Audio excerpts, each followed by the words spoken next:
지금부터 세제와 살균제 발표를 시작하겠습니다. 우선 차례입니다. 세제와 살균제의 의의와 종류, 모발용 세제와 기능성 비누, 구강 청결제와 기타 살균제입니다. 세제와 살균제의 의의입니다. 세제란 물에 풀어서 옷이나 물건 등 고체 표면에 붙은 이물질을 씻어내는 데 사용하는 물질을 의미합니다. 살균제란 생활 속에서 세균, 박테리아, 곰팡이와 같은 미생물을 없애거나 증식 발생을 예방하는 화학 제품 또는 작물의 생장을 방해하는 미생물을 없애는 제품입니다. 세제와 살균제의 종류입니다. 세제에는 주방용, 의류 세탁용, 욕실용, 인체 세정용이 있고 살균제에는 페니실린계, 아미노글리코사이드계, 식품용 살균제, 소독제, 보호살균제, 직접 살균제가 있습니다. 모발용 세제입니다. 거품이 잘 생기는 성분과 모발을 보호하기 위한 단백질 성분 이외에도 향료 성분이 첨가되었습니다. 모발용 세제에는 샴푸, 린스, 트리트먼트, 모발 영양제, 기타 등이 있습니다. 기능성 비누의 첫 번째 예시인 스테인리스 비누입니다. 이 비누는 녹거나 양이 줄지 않습니다. 두 번째는 가려움증 제거용 돌 비누입니다.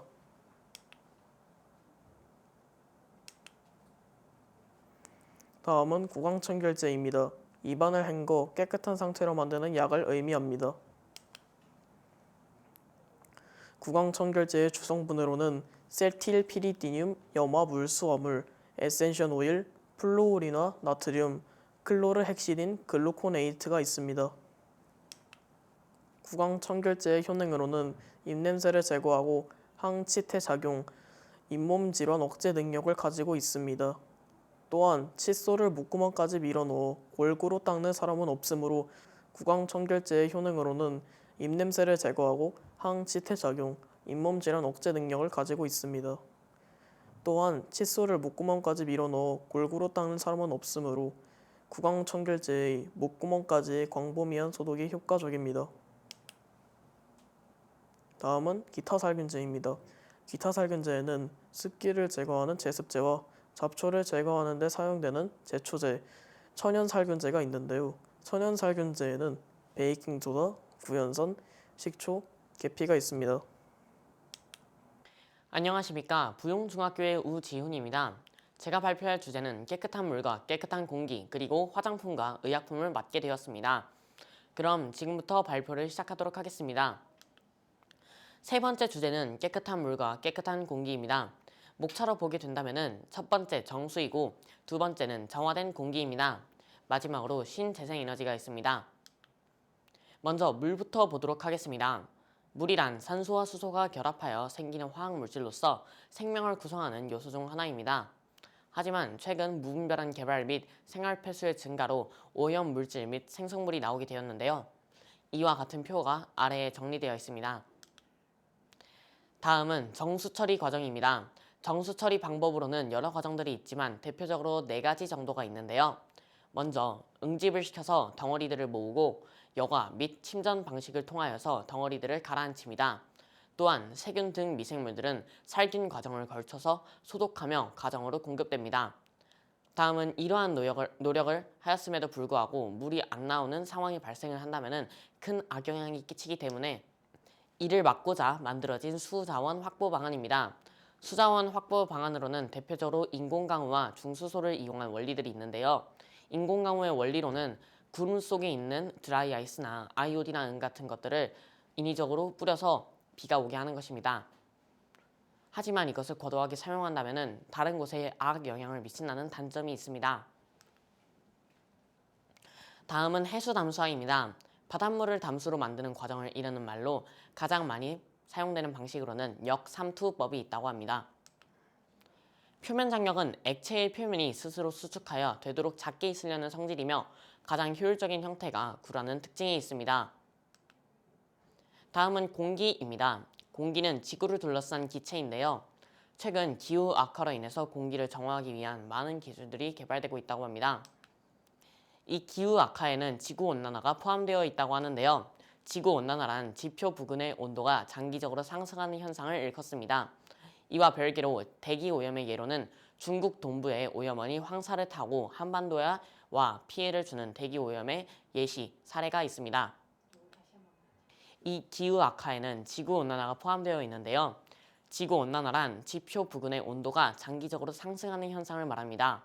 이와 별개로 대기오염의 예로는 중국 동부의 오염원이 황사를 타고 한반도에 피해를 주는 등의 예시 사례들이 있습니다. 공기정화 기술의 생활용의 대명사로는 마스크와 바로 이 공기청정기가 있는데요.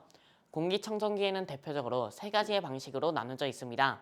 첫 번째, 필터식입니다. 공기청정기에 있는 미세 필터를 활용, 공기를 정화하는 방식입니다. 두 번째, 물 필터식입니다. 필터식에 있는 미세 필터가 물을 활용한 필터가 될 것일 뿐입니다. 세 번째, 전기 집진식입니다. 마찰 전기의 원리를 활용하여 먼지의 플러스 전하를 줘 마이너스인 집진판에 끌어당기는 방식입니다. 정수화 정화된 공기의 마지막, 신재생에너지입니다. 신재생에너지란 기존 화석 연료를 변환하여 적용하거나 재생 가능으로 바꿔서 사용하는 에너지입니다. 종류로는 바이오매스 에너지, 풍력 에너지, 지열 에너지, 태양광 에너지 등이 있다고 합니다. 다음은 화장품과 의약품입니다.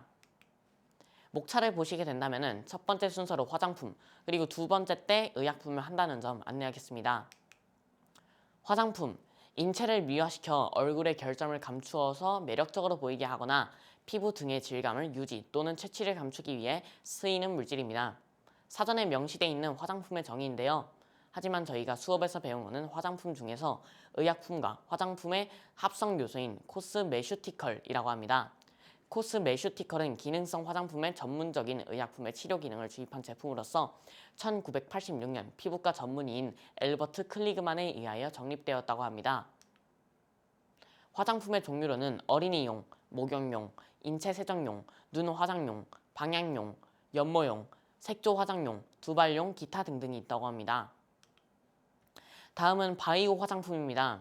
바이오 화장품은 자연의 성분을 바이오 기술로 생산하고 적용하는 것입니다. 활용 분야로는 유전학, 줄기세포, 바이오로직스 등등이 있다고 합니다. 이제 의약품으로 넘어가도록 하겠습니다. 의약품이란 약국에서 판매되는 사람 또는 동물에게 쓰이는 치료 목적의 약품을 말합니다. 의약품의 종류로는 의약외품, 천연의약품, 합성의약품 등이 있다고 합니다. 이 중 천연의약품은 칡, 당귀, 인삼 등 약효가 있는 천연물을 일컬는 말이라고 합니다. 세 번째 종류로 합성의약품이 있다고 아까 전에 말씀을 드렸는데요. 합성의약품은 천연의약품을 본따 인위적으로 만든 것을 말합니다. 합성의약품의 종류로는 진통제, 항생제 등등이 있다고 합니다. 항생제란 어떠한 미생물에게서 분비되는 물질로 다른 미생물을 억제 또는 죽이는 약물입니다. 최초의 항생제는 영국의 세균학자이자 생명공학자인 알렉산더 플레밍이 푸른 곰팡이를 활용하여 만든 페니실린이라고 합니다. 한편 진통제란 사람 또는 동물이 고통을 일시적으로 못 느끼게 하는 약물로 마약성 진통제와 비마약성 진통제가 있습니다. 이런 의약품들이 정말 많이 있는데 이 중 처음 발견되는 질병을 예방하기 위하여 신약을 개발하기도 하는데요. 신약 개발 과정은 총 6가지로 분류되며 최근 코로나19를 막기 위해 만들어진 수많은 백신들도 이러한 과정들을 걸쳤다고 합니다. 안녕하세요. 신한대학교 사이언스스타 김부연입니다. 그간 진행한 생활 속 화학을 만나다 프로젝트를 마무리하며 만든 PPT 발표를 진행하도록 하겠습니다. 제가 소개할 파트는 1차 시 불꽃 반응 실험에 대한 내용입니다. 먼저 불꽃 반응 실험의 기초적인 이론을 알아본 후에 본격적인 실험 과정과 그에 따른 실험 결과, 이 활동에 참여한 후 느낀 바를 소개하도록 하겠습니다. 불꽃 반응에 대한 이론입니다. 불꽃에 어떠한 금속이 포함된 혼합물을 넣었을 때 불꽃색이 금속의 성질에 따라 달라지는 현상을 말하는데요. 이론만으로는 어려워 보일 수 있지만 가스불 앞에서 라면을 끓여본 적이 있는 여러분이라면 누구나 볼 수 있는 현상입니다. 가스불에 라면 스프나 라면 국물이 튀었을 때 노란 불꽃이 튀는 것을 보신 적이 있으실 텐데, 이 이유는 라면 속 나트륨이 노란색을 띠게 하기 때문입니다. 또 다른 예시로는 불꽃놀이가 있습니다. 불꽃놀이를 보다 보면 형형색색의 불꽃들이 퍼지는 것을 볼 수 있는데 이 현상이 불꽃 반응입니다. 불꽃 반응 실험의 원리는 불꽃에 의해 금속 원자 내지 이온의 최외곽 전자가 들떴다가 다시 내려오면서 방출하는 방출 스펙트럼입니다. 용어부터 차근히 생각해보자면 방출 스펙트럼, 기체, 액체, 고체에서 방출되는 빛의 스펙트럼을 뜻하고 전자가 빛이나 에너지를 받으면 들뜨게 되어 높은 궤도로 올라가는데 다시 자신의 궤도를 찾기 위해 사용되는 에너지가 빛의 형태로 나타납니다. 이 빛이 방출 스펙트럼인 것이죠. 쉽게 풀이를 해보자면 강한 에너지를 받은 후 들떠버린 궤도를 원래대로 돌리기 위해 사용되는 에너지가 빛의 형태로 그것이 방출 스펙트럼이 된다는 것입니다. 체외곽이란 전자가 존재하고 있는 전자 껍질 중 주 양자수가 최대이며 가장 바깥쪽에 있는 전자 껍질을 뜻합니다. 체외곽의 특징은 원자의 화학적 성질이 여기에 존재하는 전자로 결정된다는 점이죠. 금속 원소란 금, 은, 철, 나트륨 등과 같이 금속성을 가지는 원소를 뜻합니다. 금속 원소의 특징은 상온에서 고체이고 녹는 점, 끓는 점이 비교적 같으며 액체와 고체 상태에서 열과 전기를 잘 전달하고 빛을 반사하여 고유한 금속 광택을 내는 성질을 가지고 있는 것입니다. 다시 종합해 설명하자면 열을 받아 금속 원자의 최외곽 전자가 들뜨고 다시 내려오길 반복하며 방출하는 방출 스펙트럼을 불꽃 반응이라 하는 것이죠. 다음으로 불꽃 반응 실험 과정과 결과를 보겠습니다. 실험을 하기 위한 도구는 알코올솜, 알코올, 베이킹컵, 스푼, 황산구리, 염화나트륨, 질산 스티론튬을 사용했고 어두운 환경에서 실험하였습니다. 실험 과정으로는 첫째, 베이킹컵 한 장을 떼어 준비합니다. 둘째, 알코올솜 한 장에 알코올을 충분히 적신 뒤 베이킹컵 위에 놓습니다. 셋째, 라이터로 불을 점화한 후 알코올솜이 절반 정도 타오를 때 약품을 올려 불꽃의 색을 관찰합니다.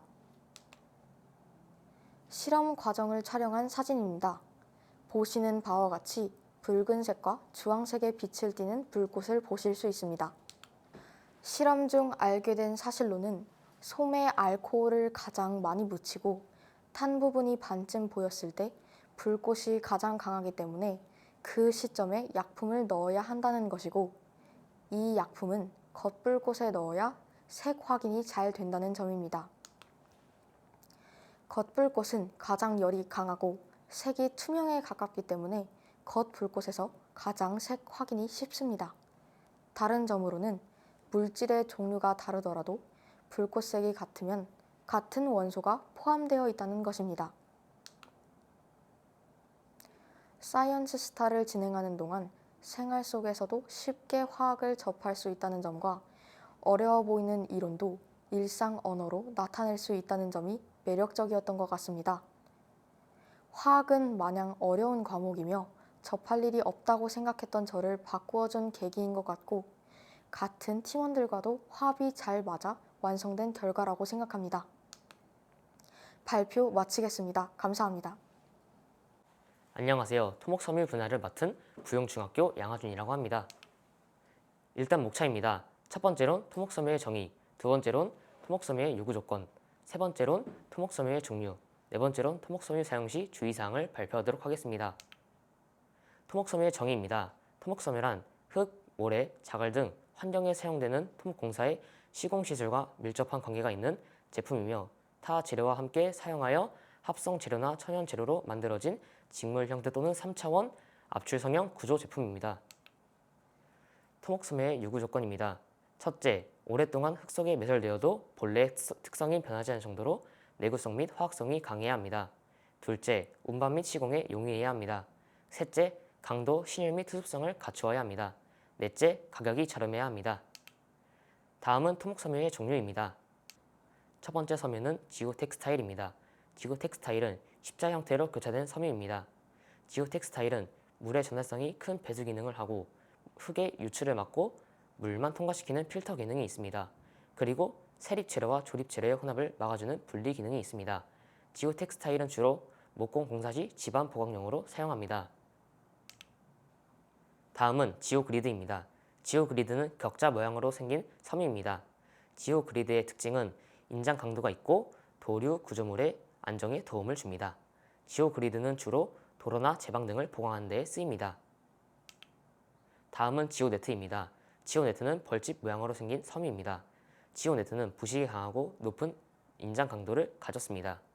지오네트는 주로 집안을 보강하기 위한 망태용으로 사용하거나 저수지, 강, 댐, 쓰레기 매립지 등의 보호 장치로 활용합니다. 다음은 지오셀입니다. 지오셀은 벌집 모양으로 생긴 섬유입니다.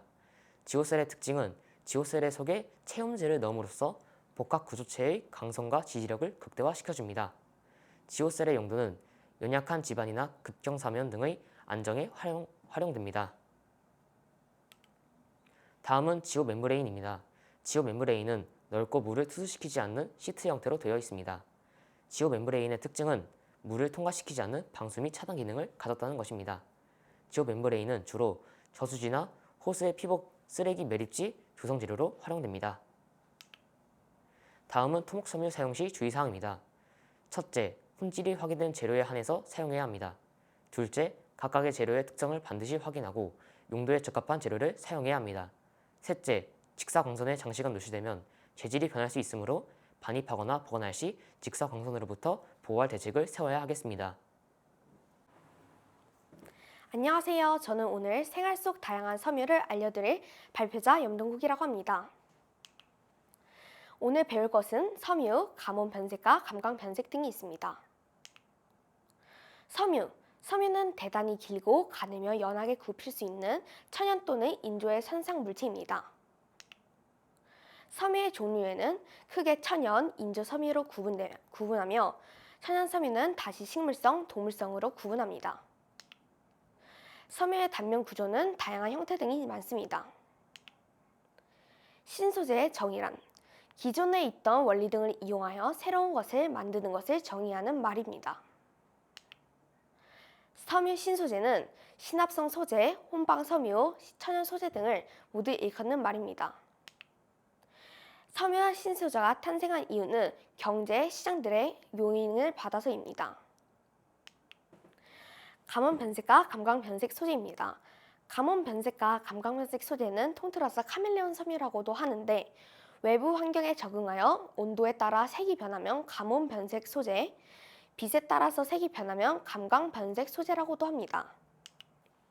우리 주변에서 볼 수 있는 가몬 변색과 감광 변색. 우리 주변에서 볼 수 있는 감광 변색은 야광 스티커 등이 있습니다. 야광 스티커의 원리로는 낮에 빛을 흡수하고 밤에 빛을 방출하는 원리입니다. 우리 주변에서 볼 수 있는 가몬 변색은 최근에 나온 멀티젯 등이 있습니다. 원리는 정상 상태이면 검은 상태, 과전율 상태일 때는 흰색으로 변하는 원리입니다. 섬유에 대해 배우며 느낀 점. 섬유는 삶에서 멀어 보이기도 하지만 섬유는 우리 삶에서도 접할 수 있고 우리 인간이 살아남을 수 있었던 하나의 매개체였던 것 같습니다. 사이언스 스타를 하면서 느낀 점. 항상 과학이라면 긴장했고 걱정했던 아이지만 사이언스 스타를 하면서 많은 것을 보고 느끼고 경험하다 보니 저는 과학을 사랑하는 아이로 변했습니다. 비록 아직도 저는 미숙하지만 계속 발전해 나갈 것입니다.